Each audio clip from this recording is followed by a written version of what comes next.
Sur les dernières... Écoutez, ça va redémarrer, oui, on le voit aujourd'hui, évidemment.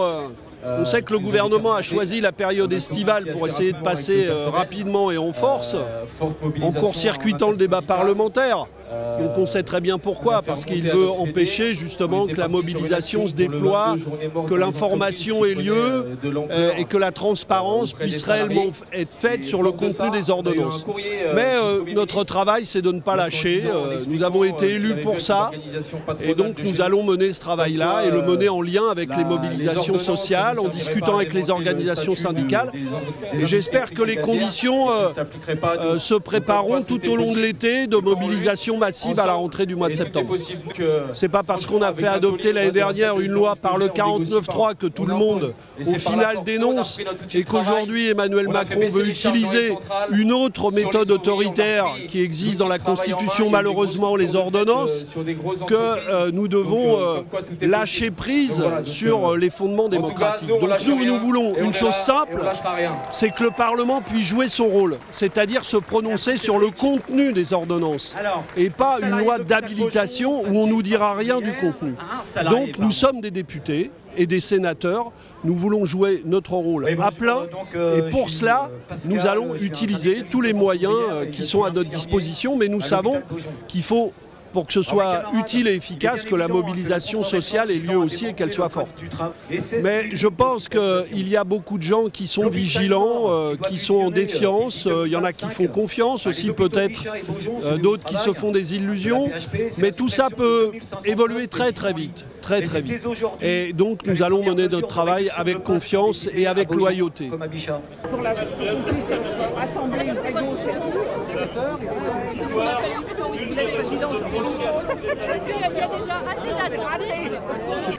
C'est indispensable de dire qu'il y a dans la classe ouvrière des femmes et des hommes qui ne veulent pas se laisser faire. Parce que là, c'est une déclaration de guerre que Macron nous fait. Moi, j'entends les dirigeants des confédérations syndicales nous dire que ils sont en train de négocier. Mais négocier quoi?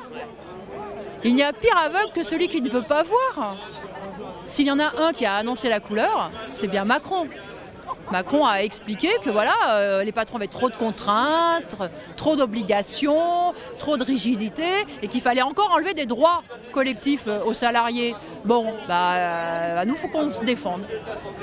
L'Assemblée nationale va signer un chèque en blanc à ce gouvernement. Mais nous les travailleurs, les chômeurs, tous ceux qui sommes victimes de cette politique anti-ouvrière, on ne doit pas signer un chèque en blanc.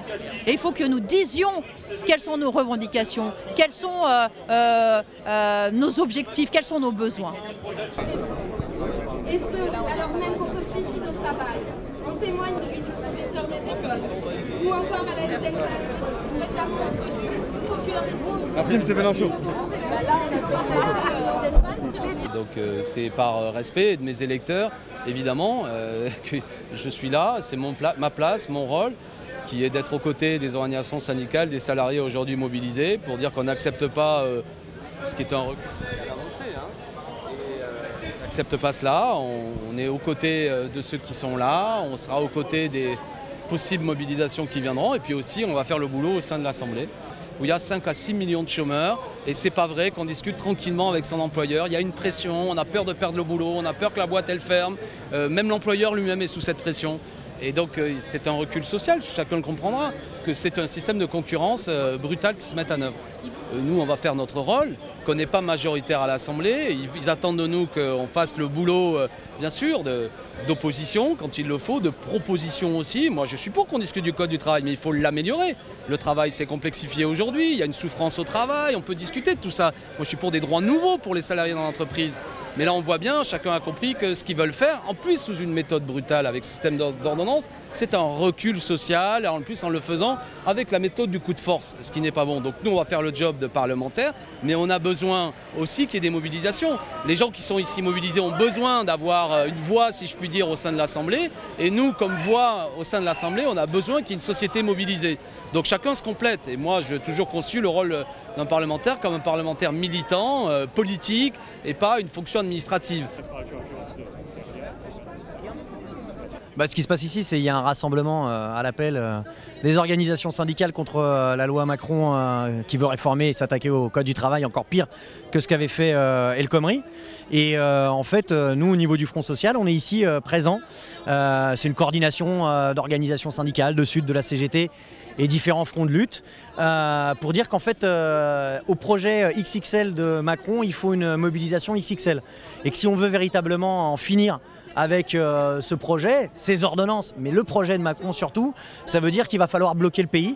Et donc c'est pour ça que, au-delà de ce rassemblement auquel on participe, on appelle à une manifestation le 14 juillet. Alors le matin, il y a le défilé militaire et l'après-midi, il y aura dans les quartiers populaires de Paris une manifestation pour regrouper nos forces, pour dire clairement qu'on est en train d'organiser, de préparer le bras de fer qu'il faudra mener immanquablement. Et on a bien conscience que pour pouvoir gagner, eh bien, ce qu'il faut aujourd'hui, c'est comme il y a eu en Guyane, comme il y a eu en Guadeloupe en 2009, comme ce que craignent en réalité ce gouvernement, c'est-à-dire le bloquer par la grève, par les mobilisations, un mouvement général.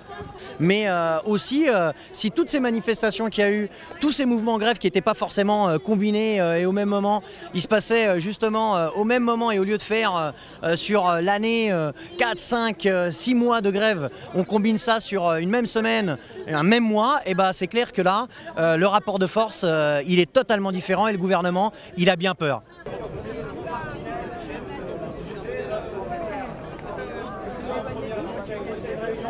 L'une des conditions principales pour combattre les politiques antisociales